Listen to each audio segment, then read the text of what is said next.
Hello there. So this is just going to be a quick progress update on my tournament preparation for this simulation in the Bibites. I have been running this for quite a while, but haven't actually posted any videos yet, and thought that this might be a good idea to share a bit more of what's going on. Nothing too complicated yet, but hopefully by the end of this all, which will be probably going for quite a few more months, something interesting would have happened. Who knows? In any case, this is the second part of the first round to select the competitors on the Free Islands preset map with some minor tweaks to make things interesting, and we'll be showcasing the three main species that have managed to survive here. So, first off, let's look at the current one that we're looking at now, 5AC. This chap is nothing particularly special. He resides on this island in the bottom left-hand corner. As you can see, the resources available are sparse, but what there is a high density energy supply, which has obviously resulted in these chaps getting rather big themselves. Overall, 5AC is nothing incredible. While there are some rather more extensive connections than there were when I first started this project, as you can see, it truly is nothing incredible. There's no major connections, there's nothing that makes this a viable survivor. Indeed, he has adapted perfectly well to this environment, but nothing else. Also, you don't have much to say. Aside from the coloration, or lack thereof, the eyes are nice.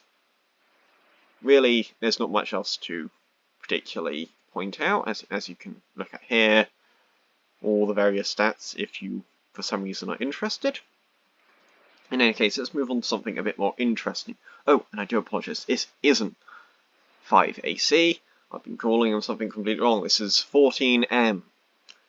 The actual 5AC, which I suppose I should refer to 14M to make things fair, is a bit closely heads at the bottom, but is probably one of my favourite competitors, although not many there. Simply put, because of their coloration, which is a nice purple, and their brains, which are some of the most extensive ones that have managed to result in the simulation thus far. I'll show you a few different examples so you can kind of see what the difference really is here. As you can see, there's not much variation. It's mostly the same kind of thing, but the environment they're in is a slightly bigger, but still a little sparse area with a few large pellets involved. And yeah, I have noticed that they do seem to be on the whole getting, well, not much smaller, but I swear that they were a lot bigger beforehand, although maybe this guy's just an exception, or was an exception, I should say. Finally, the last actual competitive species that isn't introduced merely as a environmental hazard is AlfredE, named by Waffle. Thank you, Mr. Waffle. Or Mrs. Waffle, I suppose. I don't really know who you are, but I appreciate the name. In any case, the AlfredE gene line, despite, again, not being particularly complex, like 14M, has thrived in the environment that it has evolved in, with it routinely staying near the top of the leaderboard. AlfredE is, well, a voracious species, and while there is certainly nothing particularly special about them nothing particularly special about them thus far, There are a couple of things that I don't know whether they still have them, but I did notice in the past that Alfred did have a tendency of moving around, as you can see. Oh, I need to find a good example.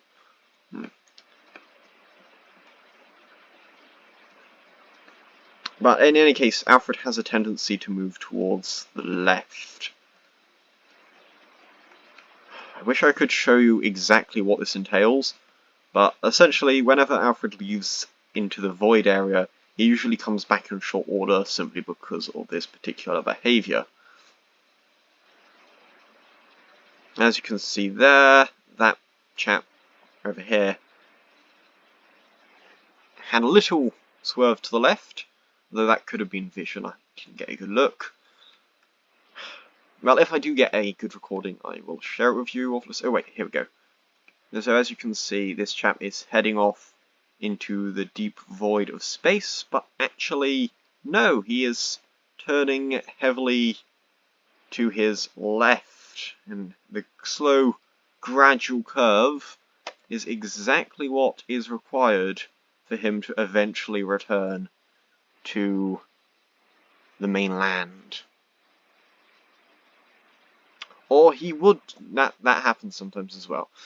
They starve to death in the void. Not proving my point very well here. In any case, this is the first video. Maybe I'll share a few more as things continue. I certainly wouldn't mind some names for 14M and 5AC. Those chaps certainly do need to get some kind of names, because so far, I mean, yeah, I'm not good when it comes to names, okay? Anyway, thank you very much for giving this a watch, if you are still watching at the end. I appreciate your interest in the project, and I hope to see you soon. Cheerio!